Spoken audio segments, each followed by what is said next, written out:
নারায়ণগঞ্জের রূপগঞ্জ উপজেলার কায়েতপাড়ায় রাজনৈতিক বিরোধকে কেন্দ্র করে রণক্ষেত্রে পরিণত হয়েছে পুরো এলাকা।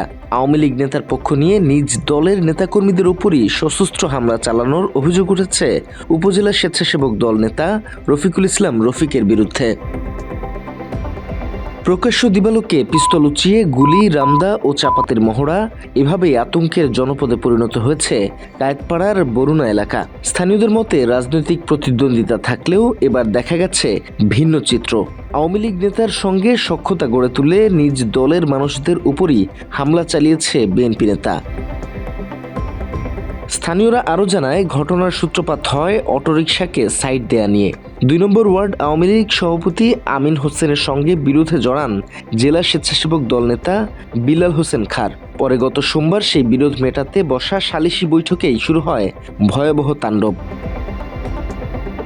এক ভুক্তভোগী বাংলাদেশনকে বলেন, হঠাৎ করেই একদল অস্ত্র নিয়ে হামলা চালায়, সেই সাথে ঘরবাড়ি ভাঙচুর করেছে, টাকা পয়সা ও স্বর্ণালঙ্কার লুট করে নিয়ে গেছে। তারা এইভাবে অস্ত্র নিয়ে হের বাদে আমার প্লাকে সন্ত্রাসের মতন আহত করছে।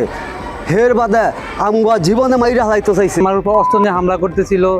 এর সম্পূর্ণ সেলটেছে রফিক বাহিনী, রফিকুল ইসলাম রফিকে এইটা সব নেতৃত্ব দিয়েছে। এই যে আমার বাড়িঘর দেখেন কোবায় কি করছে, ওরা শুধু সবকিছু ভিডিও ফুটেজও প্রমাণিত যে ওরা যা কি। এক ব্যাকেট মাহফুজুর রহমান হুমায়ুন ভাই, এরপরে গোলজার সাহেব, তারপরে সেলিম নেতা, এই রফিকের উস্কানিতে এরকমভাবে আমাদের যে বাড়িঘর ভাঙচুর, এই যে যা আছে সব লুটপাট করে লইয়া গেছে। প্রত্যক্ষদর্শীদের দাবি, সালিশ চলাকালীন সময়ে রফিকুল ইসলাম রফিক ও আমিন হোসেনের নেতৃত্বে সশস্ত্র হামলা চালানো হয়। মুহূর্তেই রণক্ষেত্রে পরিণত হয় পুরো এলাকা। হামলাকারীরা বিএনপি কার্যালয়ে ভাঙচুর চালানোর পাশাপাশি আশেপাশের কয়েকটি বাড়িতেও হামলা ও লুটপাট করে। এই রফিক গ্রুপ, রফিক সুমন, রিপন, এরপরে শফিক, ওরা সবাই এই অস্ত্র টস্ত্র লইয়া এই যে গুলি চুলি এত কিছু ফুটাইলো এই মানুষের লড়াই বড় বড় নেতাগুলো। যাই কিছু হয়েছে বিচার মীমাংসা করবো। মাহবুর রহমান, অ্যাডভোকেট হুমায়ুন, সুদ্দা, সবাই নেতা বেতা সবাই এনে উপস্থিত এরা বইছে যে এটা মীমাংসা করে ভেঙে দিব। তো এখন সামনে যাইয়া হেরাই হায়ার করে মানুষ এনে পিস্তল মিস্তল আইনা সব কিছু আইনা আমগো মসজিদের গেট আটকে দিয়া হেরা আমগো উপরে আক্রমণ করলো। এই মানুষে আমগর সবাইরে কোবাইলো, রাসেলগড়, রিপনগড় সবাইরে কোবাই আহত করে একজন মেডিকেল আছে, 5টা 7টা ছুরি দা আঘাত করছে, পার দিছে, হের শরীরে 1 ফোঁটা রক্ত। বাত ব্যথা, প্যারালাইসিস কিংবা আর্থ্রাইটিস, আধুনিক ফিজিওথেরাপি ও পুনর্বাসন চিকিৎসায় নির্ভরযোগ্য নাম ডিপিআরসি। এই ঘটনায় অন্তত 12 জন আহত হয়েছে। আহতদের মধ্যে কয়েকজন এখনও হাসপাতালে চিকিৎসাধীন রয়েছে। ঘটনার পর 21 জনের নাম উল্লেখ করে মামলা দায়ের করা হলেও স্থানীয়দের অভিযোগ, রহস্যজনক কারণে এজাহারে বাদ দেওয়া হয়েছে মূল অভিযুক্ত রফিকুল ইসলাম রফিকের নাম। এতে আইন শৃঙ্খলা বাহিনীর ভূমিকা নিয়েও প্রশ্ন তুলেছে তারা। ওই সন্ত্রাস গিলাইরা মনে করেন আওয়ামী লীগের বিএনপির লগে আওয়ামী লীগ সন্ত্রাস রফিক আইসিয়া হের বাদে ওর ভাই চাই হুয়েন যা কিছু আছে সব আসিয়া যে মনে করেন এই আত্মহত্যা করলো। পুলিশের কাছে আমার অনুরোধ থাকবো, তাকে গ্রেপ্তার করেন না কেন স্যার? আমি অনুরোধ জানাই আপনাকে পাওয়া ধরি আপনারা তাকে গ্রেপ্তার করেন।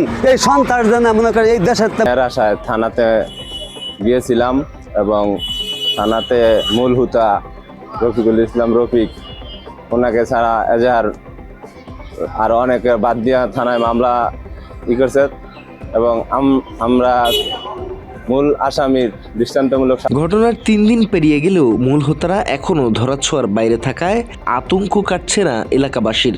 বহিরাগত সন্ত্রাসীদের আনাগোনায় পুরো এলাকায় বিরাজ করছে থমথমে পরিস্থিতি। তবে বিষয়টি নিয়ে পুলিশ বলছে, ঘটনায় জড়িতদের শনাক্তে অভিযান চলছে। অপরাধী যে দলেরই হোক, কাউকে ছাড় দেয়া হবে না। আচ্ছা, যাই হোক, ওটাই মামলা হয়েছে ভাই। কতজনের বিরুদ্ধে মামলা হয়েছে ভাই? আসামি জানতে চাই। আমি তো এজাহার তো সামনে নেই পর্যন্ত 15-16 জন এরকম বোধ হয়। 16 জন না 21 জন? এজাহার তো সামনে নাই, এক তো স্থানে বলা কঠিন বলতো ভাই।